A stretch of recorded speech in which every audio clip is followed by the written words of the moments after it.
Dr. Nigel Clark, Minister of Finance and the Public Service, after which we'll have some more remarks by Mr. Keith Duncan, Chairman of the Economic Program Oversight Committee, after which we'll have the signing, then the questions from the media.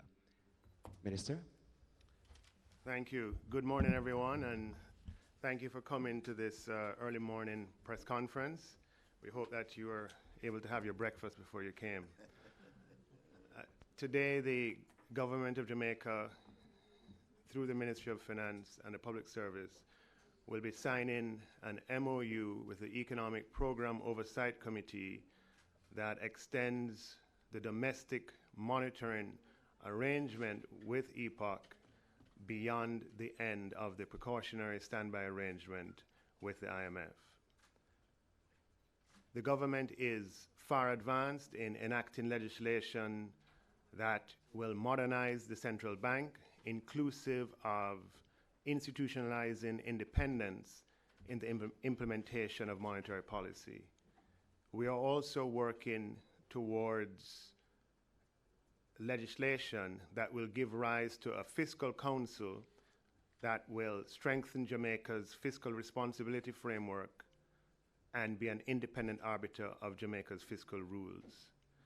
Today, we are empowering EPOC to continue in its monitoring role until those policy commitments are operationalized. In November, Jamaica expects to successfully complete the precautionary standby arrangement with the IMF.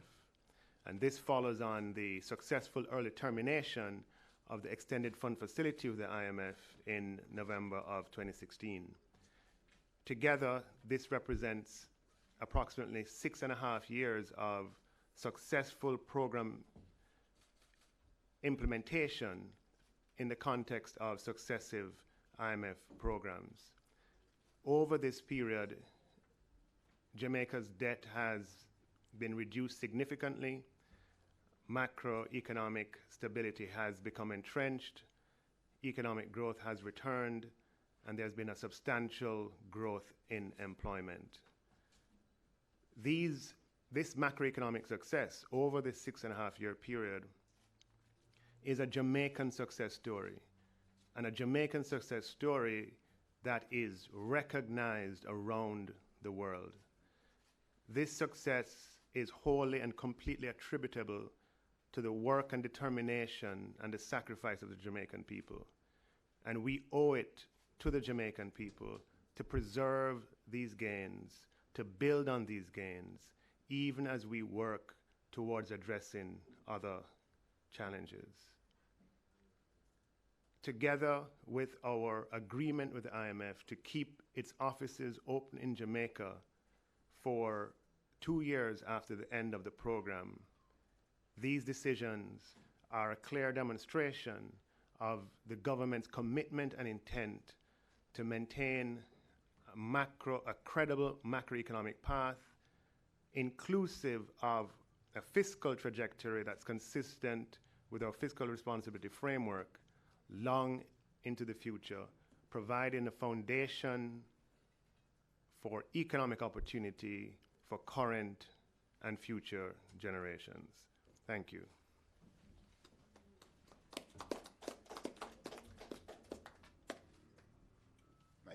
Chairman. Okay. Morning all. Mr. Minister, Governor, Financial Secretary, team members from the Ministry of Finance and media, members of EPOC, Helen Davis-White, Jamaica Confederation of Trade Union, Donovan Wignall, MSME Alliance, and the president of the private sector organization, the big man, Howard Mitchell. Okay. Richard Lumsden, and I serve in this capacity through this monitoring mechanism going into for this interim period until we have the institutional strengthening in place in relationship to the Fiscal Council, which is to be established, and the independence of the central bank. So we believe it is important that this monitoring mechanism continue to be in place. Targets are, where are we going as a country as we move towards economic independence? We are extremely focused around Jamaica achieving its the fiscal rules, specifically our 60% debt to GDP ratio, which we would look to, Jamaica would look to be able to get to in years 2025, 2026.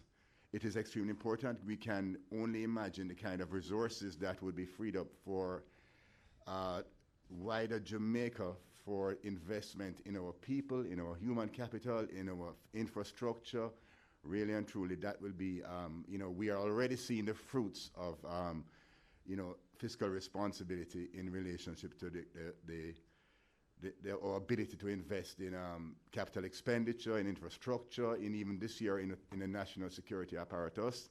And we are confident that if we continue along this path, we will be able to increasingly invest in the capacity of our Jamaican people and our Jamaican organizations. So we're happy to be here today, and I acknowledge the Minister. We serve at his pleasure, and he is very clear that he is around where Jamaica is going from in achieving our economic independence. We believe we can get there. We believe that Jamaica can hit developed country status in a matter of years. It's how we work together as a country to be able to achieve this and focus on our major objectives as one country. So I thank you, Mr. Clark, today, and look forward to the signing. Thank you, sir.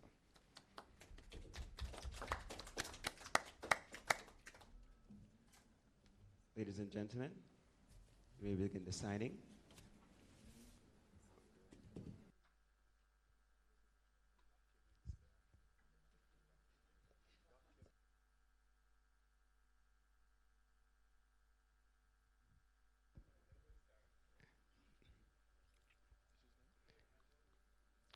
Marley?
if you don't mind.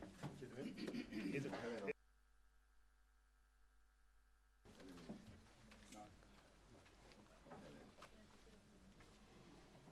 Voice of reason, the voice of reason.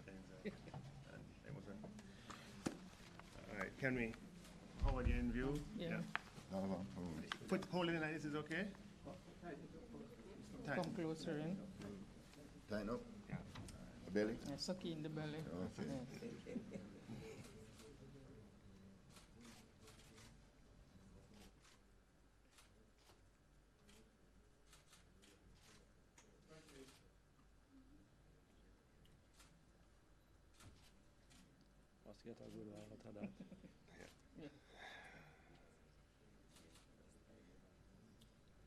We're good?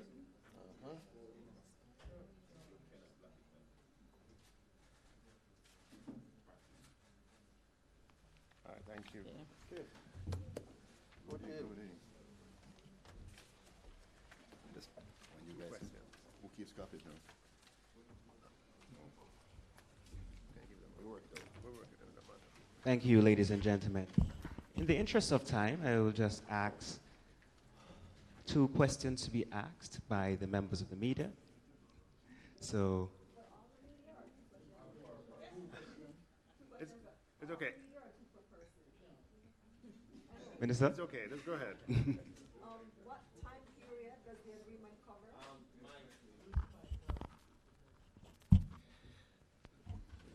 Yes, what time period does the agreement cover? So the agreement is consistent with previous EPOC agreements where they are on a 12-month renewable basis, but the intent is for EPOC to serve for as long as it takes before we have our fiscal council operationalized and our central, both fiscal council operationalized and central bank governance strengthened and independence in place. So the intention is to have EPOC basically hand over to the fiscal council once that's in place? Yes, this will be considered interim until those permanent legislated institutional arrangements are passed by Parliament and operationalized. Not just passed, but operationalized. And when do you expect that? Well, you know, you can't fetter the Parliament, Kalila. That's one thing that is obvious. We took legislation on central bank independence in November of last year. It went through a joint select committee. The joint select committee process is substantially complete, and I expect the amended bill to be tabled in the House in this quarter and to be passed definitely before the next financial year. That's my expectation. As far as the fiscal council is concerned, as I mentioned in my opening remarks, I expect to be able to table legislation on the fiscal council by April of next year, and then we have to leave the passage to the Parliament, which is obviously independent, right?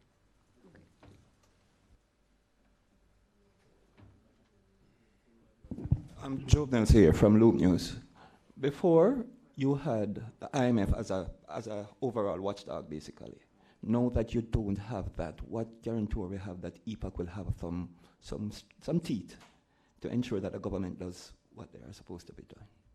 I can say something, and Keith can probably jump in. Over the past 3.5 years, as hard as it may be to believe, the policy commitments that were pursued in the context of an IMF program have been Jamaican in inspiration, design, with substantial technical assistance from the IMF. Substantial. The technical assistance from the IMF continues in that they have made it clear that they will be ready to assist Jamaica on a technical basis going forward. And Jamaica has fiscal rules in place. There's a law in place that requires the government to craft its policies in a manner that's consistent with a particular debt objective and a particular fiscal balance target on an annual basis. So the law is our guarantor. We're going further than that, however, to have an MOU with EPOC where the government, as it did during the period of program arrangements with the IMF, the government and the central bank will put forward the quantitative targets that it expects to achieve, and EPOC will be empowered to monitor the performance with respect to those targets and to report on that performance to the public, as they have been doing over the past 6.5 years.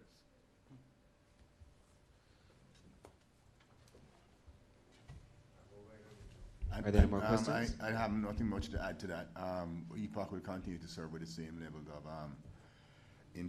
same level of diligence and reporting, and reports coming in from the central bank and the Ministry of Finance, and we will continue to monitor and communicate to the public, as the minister said.